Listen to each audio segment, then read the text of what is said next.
$17.7 million. Let that number sit for a second before you do anything else with it. Don't attach a name to it yet. Don't attach a position to it. Just let the number breathe.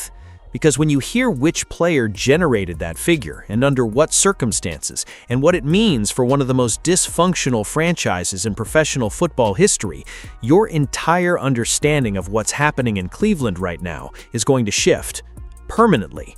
This isn't a quarterback competition story, not really. The media wants you to think it is. They want you focused on depth charts and OTA rep counts and which guy looked sharper in a non-contact practice wearing shorts in late May. That's the surface. That's the distraction. What's actually happening in Berea, Ohio right now is something far more complicated, far more calculated, and far more consequential than who wins a training camp battle. We are talking about a billionaire making an ownership calculation. We are talking about a $2.5 billion stadium that needs a face to sell it. We are talking about a coaching staff that has to simultaneously build a winning football team and manage one of the most commercially explosive athletes the NFL has seen in decades. And we are talking about a 23-year-old kid who spent an entire winter inside that facility, absorbed every single criticism that was leveled at him, and then came back in the spring and crossed each one off the list in front of a coaching staff that had absolutely no reason to protect him. By the time we're done here, you're going to see this situation the way I do, and I think it's going to make you uncomfortable if you've been sleeping on what's actually unfolding in Northeast Ohio. Let's get into it. To understand what's really going on with Shedeur Sanders and the Cleveland Browns, you first need to understand how billionaires think. Not how fans think, not how analysts think, not how former players turned television personalities think. Billionaires. When Jimmy Haslam wakes up in the morning, he is not scrolling through OTA highlight reels trying to count how many times his quarterback went through his progressions correctly. That is not the frame through which an owner of a multi-billion-dollar NFL franchise processes information. What Jimmy Haslam sees when he looks at a player, any player, is an asset, a line item, a number on a balance sheet that either appreciates or depreciates based on how the market responds to that player's presence. And at the end of May 2026, Jimmy Haslam looked at the NFLPA's annual licensing report and saw a number that made his eyes light up like a Christmas tree. $17.7 million in group licensing revenue generated in a single season by his fifth-round pick. The same fifth-round pick who spent the first half of his rookie year behind Joe Flacco on the depth chart. The same fifth-round pick who wasn't even guaranteed a roster spot 12 months ago. The same fifth-round pick who finished that rookie season with a 68.1 passer rating on a team that went 5-17. That number doesn't just break the record, it obliterates it. The previous single-season record for group licensing revenue belonged to Tom Brady, the most marketed quarterback in the history of professional football, who generated $9.5 million during his 2021 to 2022 season in Tampa Bay. Shedeur Sanders didn't just beat that number, he nearly doubled it by 90% as a rookie, as a backup, in Cleveland. Read that again if you need to, because that is not a footnote buried in a league report. That is the headline of the decade. Here's where the story gets genuinely strange, because when you break down how that money actually moved, the timeline reveals something that the mainstream football conversation has almost completely ignored. According to the breakdown of exactly how that licensing revenue entered Shedeur's LLC, which is called SS2 Legendary, which is also his Instagram handle, because of course it is, the single largest payment in that total was $9.2 million, and it dropped just days after the 2025 NFL Draft. Think about what that timing means. The 2025 draft was supposed to be Shedeur Sanders' coronation moment. He was widely projected as a top 5 pick. There were legitimate conversations about him going first overall. Instead, he fell and kept falling.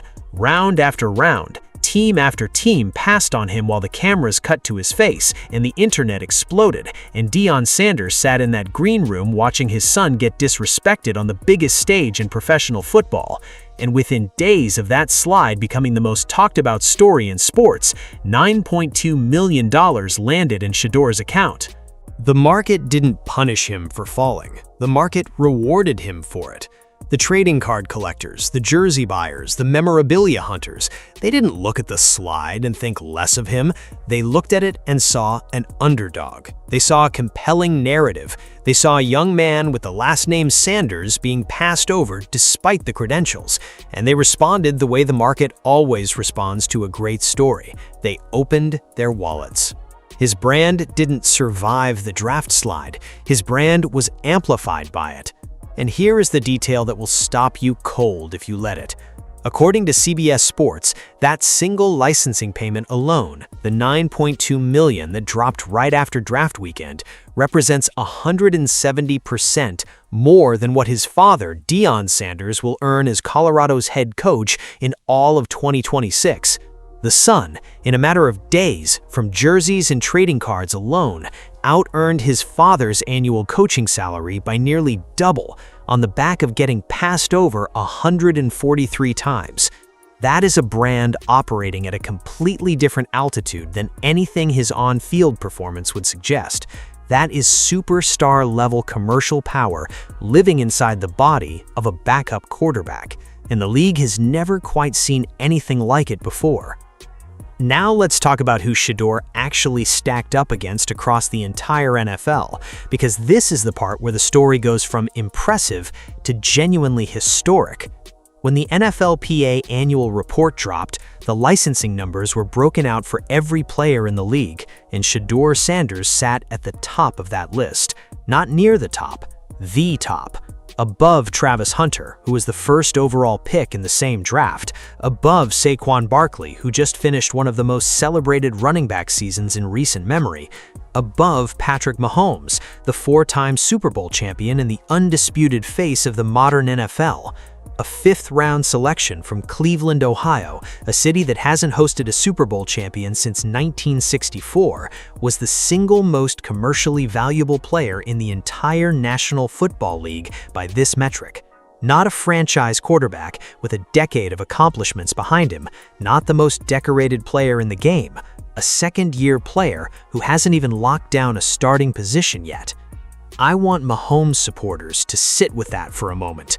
Patrick Mahomes, with 4 Super Bowl rings, with the full marketing apparatus of the NFL behind him, with every major brand in America attached to his name, was outperformed in group licensing revenue by a young man who was competing with a journeyman veteran for a starting spot in one of the league's most downtrodden markets.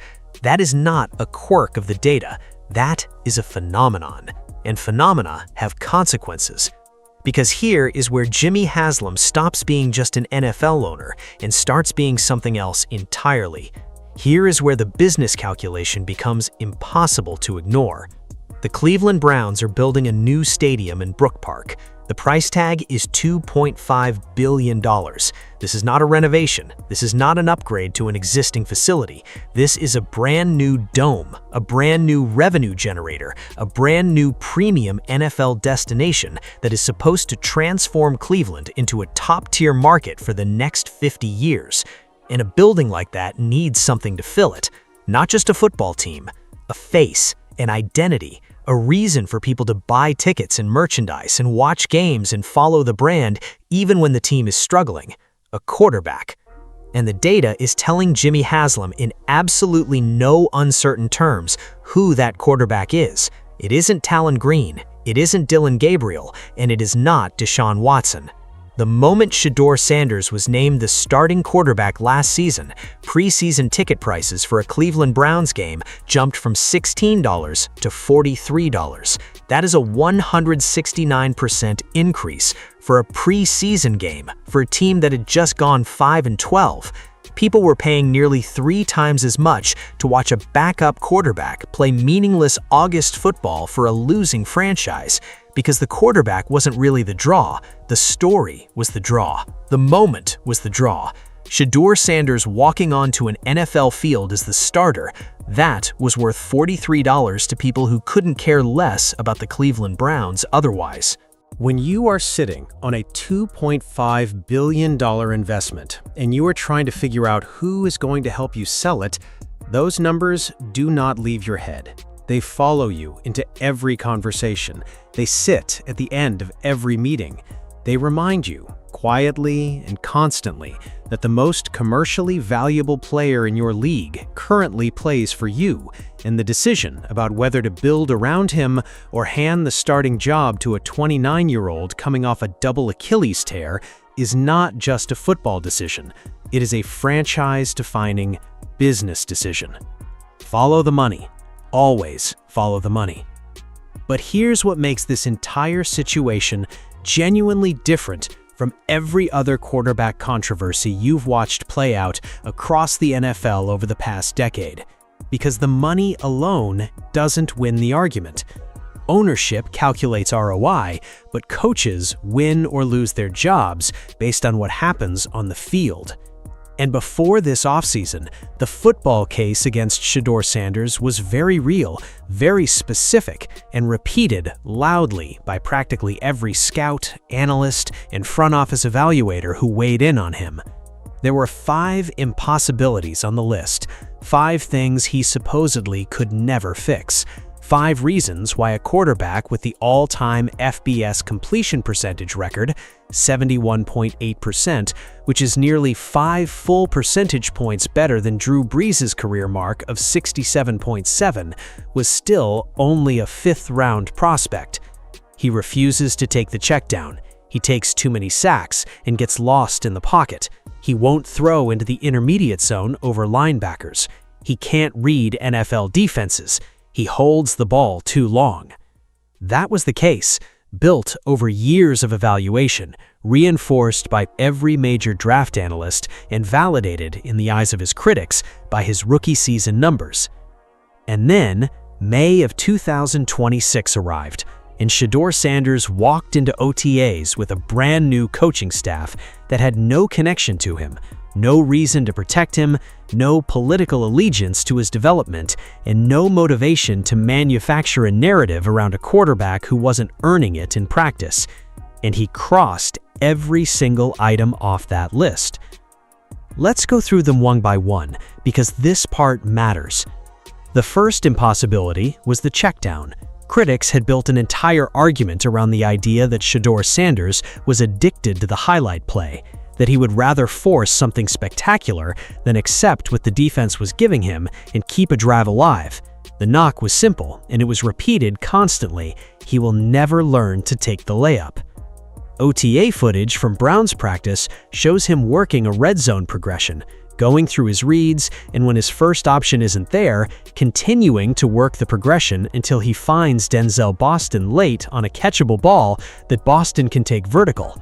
The coaching staff recorded it specifically because it happened in the red zone, the highest stakes environment on a football field, the place where quarterbacks who refuse to check down make their worst decisions. And in that moment, Shedeur Sanders took the layup, clean, on time, without hesitation. First impossibility crossed off. The second one was the sack problem. And look, this one had real teeth even before the offseason started.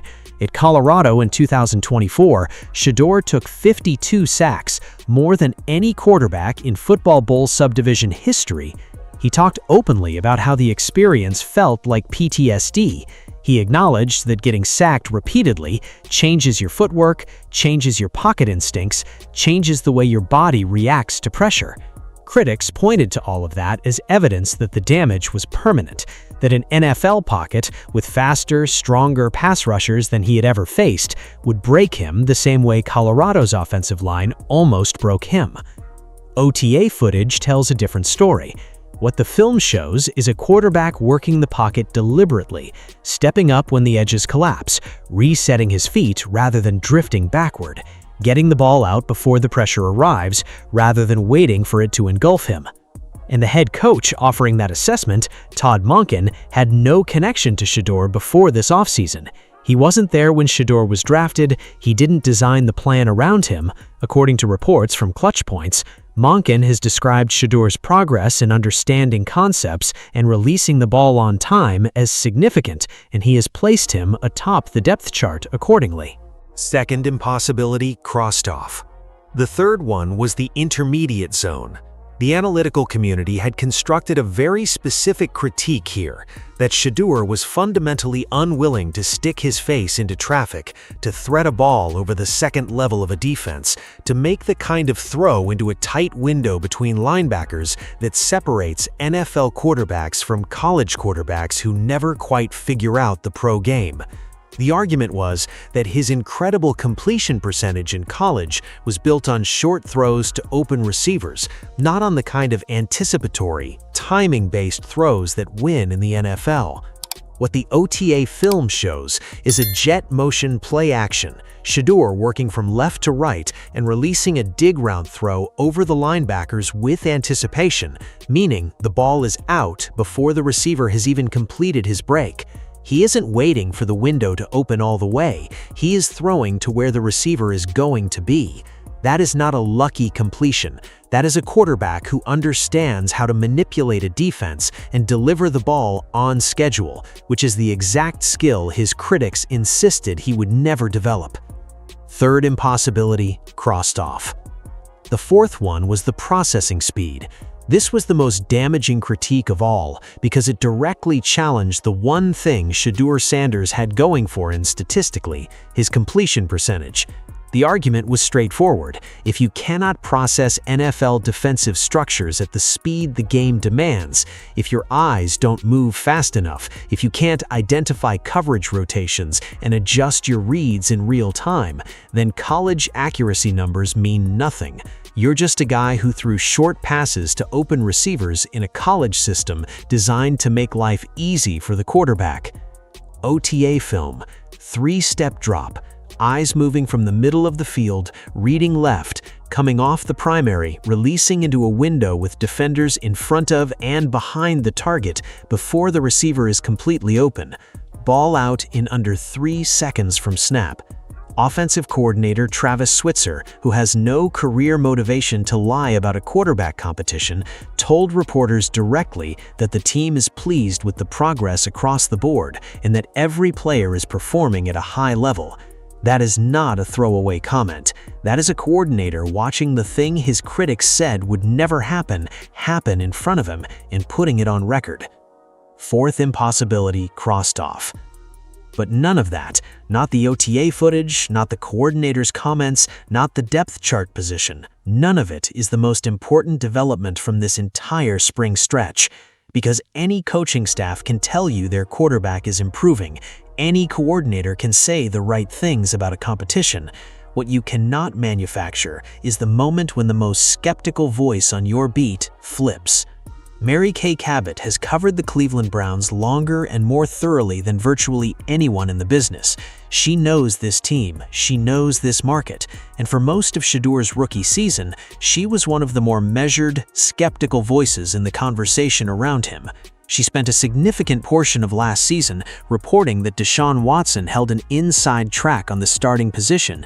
She called what she saw, and what she saw was a young quarterback making rookie mistakes on a struggling team. And then, she went on a Cleveland radio program recently and said something that, in my view, completely reframes the entire narrative of Shedeur's first year in the league. She described him as a gamer, someone who operates on instinct, someone who, when the game is on the line and the 2-minute drill is live, enters a different mode where his natural football intelligence takes over in a way that transcends the mechanical issues his critics point to.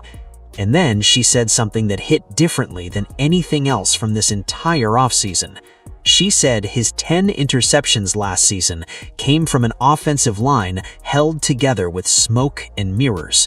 Smoke and mirrors. That is not a compliment to the organization. That is an exoneration of the quarterback. That is the reporter who covers this team every single day, who watched every single snap, who had no rooting interest in the Shedeur narrative, going on live radio and telling Cleveland that the worst statistical moments of his rookie year were products of his environment, not his ability.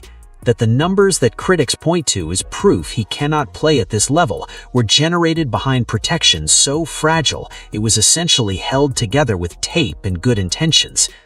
when the most reliable, most skeptical voice on your beat looks at what she saw at OTAs and publicly reverses course like that, something real has changed. That is not hype. That is not a media campaign. That is earned credibility shifting in real time, and it matters more than any highlight clip or coaching staff endorsement possibly could. And now let's add one more piece to the puzzle that the critics consistently leave out of their analysis because it is genuinely unfair to evaluate Shedeur Sanders' rookie season without accounting for what surrounded him then versus what surrounds him now.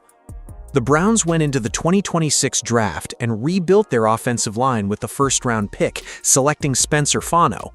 They brought in wide receiver Denzel Boston, who by every account from every reporter who attended those OTA practices has been one of the most consistently impressive players on the field. Boston put together a stutter-go route against veteran cornerback Tyson Campbell that went for a touchdown in sevens. Reporters noted his fluidity as a bigger receiver exceeded what anyone initially expected. Now put that next to what Shedeur showed when the tools around him were actually functioning. In the games where he had even a semi-competent pocket and receivers who could threaten the field vertically, the offense looked fundamentally different. Joe Flacco and Dylan Gabriel combined for 7 completions on deep passes of 20 or more air yards across all of last season. 7. The deep ball wasn't the problem, the infrastructure was the problem, and that infrastructure has been materially upgraded. The picture of what this offense could look like when Shedeur Sanders is behind an offensive line that can protect him, throwing to receivers who can actually stress a defense, is not a fantasy. It is a reasonable projection based on what the available evidence already shows, and it is a picture that looks nothing like what Cleveland has put on the field in years. Now look, intellectual honesty requires acknowledging the other side of this, because Deshaun Watson showed up to these OTAs and did some things that people genuinely had not seen from him in a long time. Multiple Cleveland reporters noted that Watson looked lighter than he has in years, having spent the entire 2025 season recovering from his double Achilles surgery rather than playing football. They observed a different level of aggression in his throws, a willingness to push the ball downfield that implied he has finally begun trusting that shoulder again. Jimmy Haslam publicly stated at the NFL annual meetings that Watson has a real opportunity under Todd Monken. Monken himself has promised an open competition and said he will not name a starter until training camp at the earliest, with the goal of having the right quarterback ready for the September 13th opener against the Jacksonville Jaguars. All of that is real. All of that deserves to be acknowledged. And now here is the part that Watson's supporters are consistently glossing over. Since arriving in Cleveland in 2022, Deshaun Watson has played in 19 games across 4 years. His overall QBR across those games is 33.1. He has torn his Achilles twice in 3 months, and the Browns are paying him regardless of whether he ever takes another snap, because he is in the final year of a $230 million fully guaranteed contract that carries a cap charge of approximately $80 million. There is no financial incentive to start Deshaun Watson in order to recoup costs. That money is gone whether he plays or not. The only justification for giving Watson the starting job at this point is that he is the superior football player. And before anyone can make that argument with a straight face, I need to see him play live football. Not weight loss reports, not unnamed sources telling me he looks good in shorts, not OTA highlights that don't involve a pass rush or a real defense. A live preseason game with real stakes and real defenders, because the last time Deshaun Watson played meaningful football for the Cleveland Browns, the owner of the franchise referred to the entire acquisition as, in his own words, a swing and a miss. The owner, about his own quarterback, a swing and a miss. That is the baseline Watson is coming back from, and until we see something different on a real football field, the idea that he should reclaim the starting job over a quarterback who just dismantled the case against him at OTAs in front of a coaching staff that has every reason to be objective is a very difficult argument to sustain. Which brings me to the person I think is the most underappreciated piece of this entire situation, Todd Monken. Monken was hired to do one thing: win football games in Cleveland. He was not in the building when Shedeur Sanders was drafted. He did not design the structure of this roster. He had no hand in the Deshaun Watson acquisition, the contract, or any of the decisions that got the franchise to this moment. He walked in as a blank slate with a coaching record that speaks for itself, a track record of getting real production out of a wide variety of quarterbacks in a singular professional motivation. Build something that lasts in Cleveland and cement his reputation as one of the elite offensive minds in the game. Here's what that means in practical terms. Monken has zero political cover if he makes the wrong call at quarterback.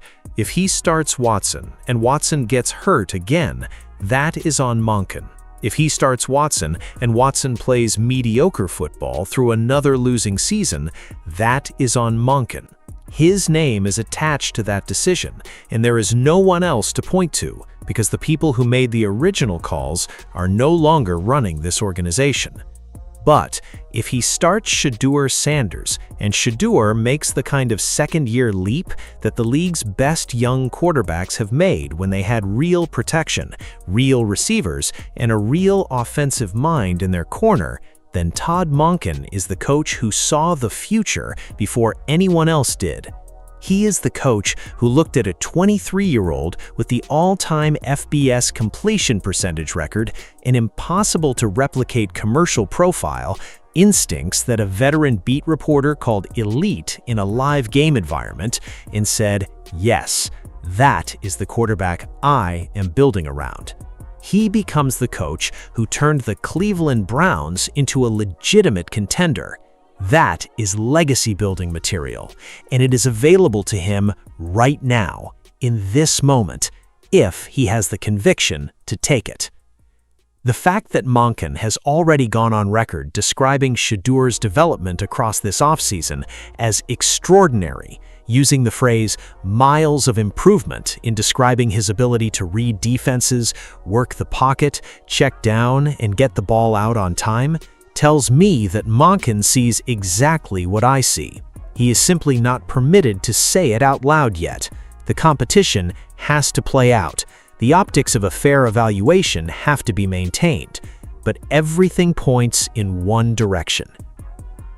Here is where everything stands right now, and I want you to hold all of it in your head at the same time, because the convergence is what makes this moment genuinely historic. Jimmy Haslam watched a fifth-round pick generate $17.7 million in group licensing fees as a backup quarterback on a 5-12 team. He watched preseason ticket prices nearly triple the moment that same quarterback was named the starter. He is staring down a $2.5 billion stadium investment that needs a franchise face to justify its existence for the next 50 years. And the data is telling him with complete clarity who that face is. Gatorade, Beats by Dre, Delta Airlines, Ralph Lauren, 2 million Instagram followers, a licensing number that nearly doubled Tom Brady's best season, an underdog arc that the entire country followed in real time. That is Shedeur Sanders at 23 years old, before he has even played a full season as a starter. And now, the same Shedeur Sanders walked into OTAs in front of a coaching staff with no reason to protect him, no connection to his draft story, no political investment in his success, and crossed off every single item on the list that the entire NFL establishment used to justify passing on him 143 times. The check down, the pocket presence, the intermediate throw, the processing speed, all of it crossed off, one by one, in front of cameras and reporters and an offensive coordinator who went on record saying the progress is real. And the most skeptical beat reporter in Cleveland looked at what she saw and told her radio audience that his worst moments as a rookie were the fault of the infrastructure around him, not the quarterback himself. The football case and the business case are converging simultaneously in the same city, on the same player, at the exact moment a $2.5 billion investment demands a decision about who is going to be the face of the franchise for the next decade. The only question remaining is whether this coaching staff has the courage to follow where the evidence is pointing. I've already made my call. Number 2 is the starter. and Cleveland is about to find out what it looks like when a generational brand finally gets the tools to match.